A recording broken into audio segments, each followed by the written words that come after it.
Basta kay Sir Rojan, ibang klase. Let's go! Okay, welcome muli sa ating klase. Sa video na to, pag-uusapan natin ang Article 1790. Dito sa article na to, dinidiscuss ang tungkol sa extent of contribution to the partnership capital. Magkano nga ba ang dapat i-contribute ng isang partner sa isang partnership? Dapat ba pare-pareha sila or pwedeng hindi? Ano nga ba? Ready ka na? Sige, start tayo. Let's go! Ayan, sige, basahin muna natin. Article 1790. Unless there's a stipulation to the contrary, the partners shall contribute equal shares of the capital of the partnership. So dito sa article na to, dinidiscuss kung hanggang saan or magkano dapat i-contribute ng bawat partner sa isang partnership.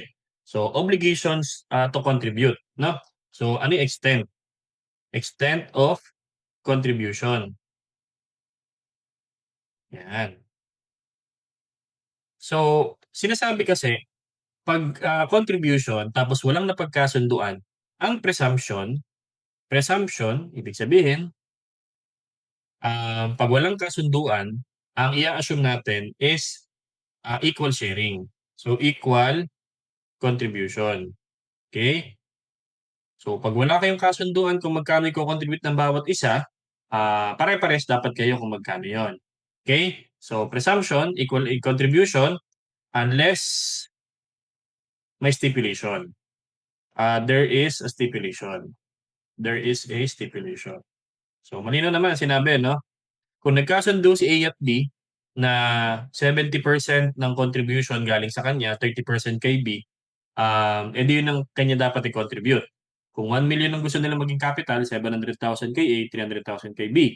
Pero kung wala, sabi ni A tsaka kay B, B, mag-partnership tayo, o sige, wala naman ng pagkasunduan, equal dapat ang sharing nila. Okay? Kasi nakalagay dito, shall contribute equal shares of the capital. And then, hindi nag-a-apply ito, does not apply to industrial partners. Okay? Kasi nga, you cannot put value naman sa mga services. Okay? Yan. So, hindi nag-a-apply ang 1790 kung ang partner ay industrial. Maliban na lang, except unless industrial capitalist. Yan, unless industrial capitalist partner. Kumbaga, industrial partner na siya, capitalist partner pa.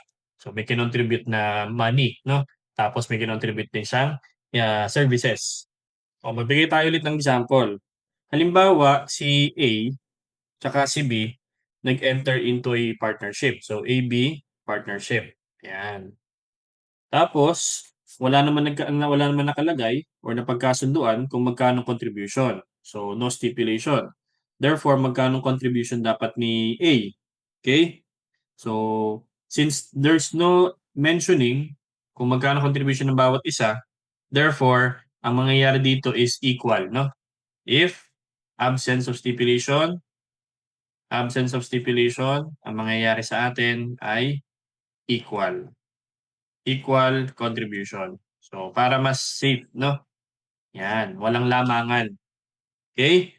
So yun, dito nagtatapos yung 1790, maikli lang siya 'no, tsaka madali siyang maintindihan. Sinasabi lang sa 1790 kung ano yung extent of contribution, at saka 'pag tinatanong magkano dapat ang ambagan ng partners, kung wala silang agreement kung magkanong iaambag ng bawat isa, parehas dapat sila, okay? Pero kung meron silang agreement kung magkano iko-contribute, eh di yun yung susundin kasi stipulation yun, eh, okay? And then itong article na 'to hindi nag-a-apply sa industrial partner kasi service ang kinontribute niya. Unless na lang capitalist partner din siya at the same time. Okay? So, I hope meron akong nadagdag sa inyong bagong learning na magagamit din sa inyong mga klase. And kung medyo nabilisan ka o meron kang di naintindihan, ulitin mo yung lecture natin. I'm sure makukuha mo rin yan.